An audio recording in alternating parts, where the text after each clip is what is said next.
Hai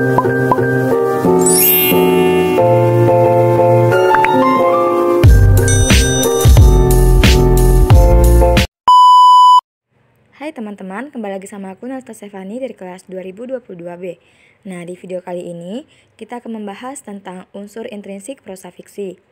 Nah, unsur intrinsik prosa fiksi ini adalah unsur-unsur yang terdapat dalam karya sastra yang membentuk makna dan keindahan karya tersebut.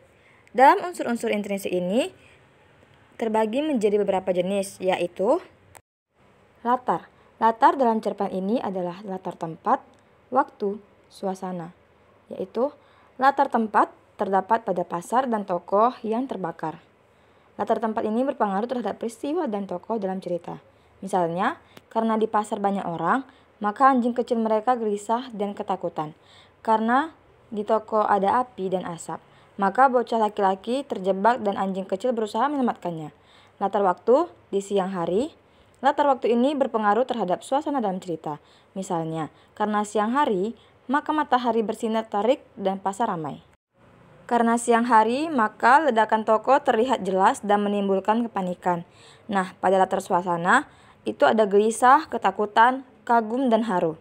Latar suasana ini berpengaruh terhadap emosi pembaca dan tokoh dalam cerita.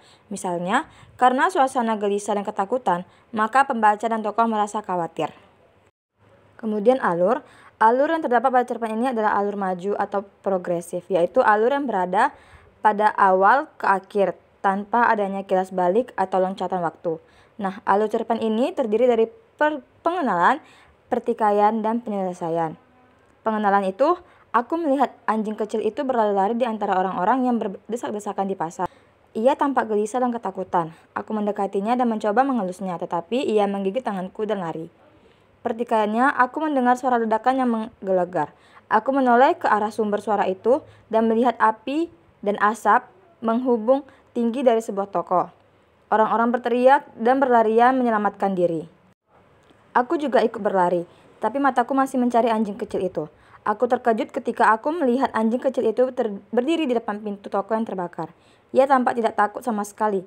Ia menggonggong dengan keras, seolah-olah dia itu sedang memanggil seseorang. Analisis. Tokoh utama dalam cerpen ini adalah aku dan anjing kecil.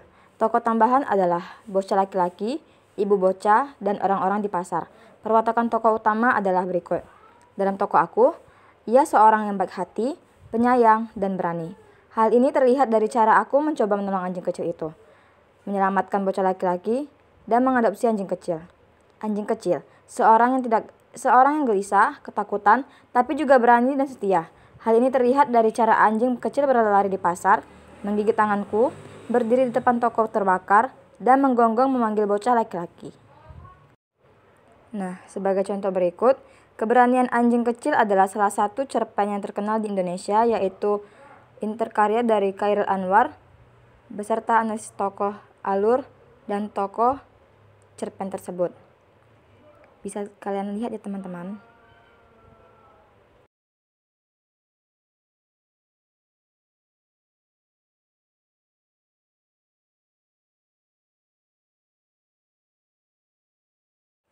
Tokoh adalah pelaku atau karakter yang terlibat dalam cerita. Tokoh dapat dibedakan menjadi tokoh utama dan tokoh tambahan. Tokoh juga memiliki perwatakan atau sifat yang dapat dilihat dari penampilan, ucapan, perbuatan, pikiran, dan perasaan tokoh tersebut. Alur adalah rangkaian peristiwa atau kejadian yang membentuk suatu cerita. Alur biasanya memiliki 3 bagian utama, yaitu pengenalan, pertikaian, dan penyelesaian. Latar adalah keterangan mengenai tempat, waktu, dan suasana yang menjadi lokasi dan situasi tokoh-tokoh dalam sebuah cerita. Latar dapat berpengaruh terhadap peristiwa. Nah, baik, sekian yang dapat saya sampaikan. Semoga bermanfaat bagi teman-teman semua. Jangan lupa like, komen, dan subscribe ya. Bye-bye.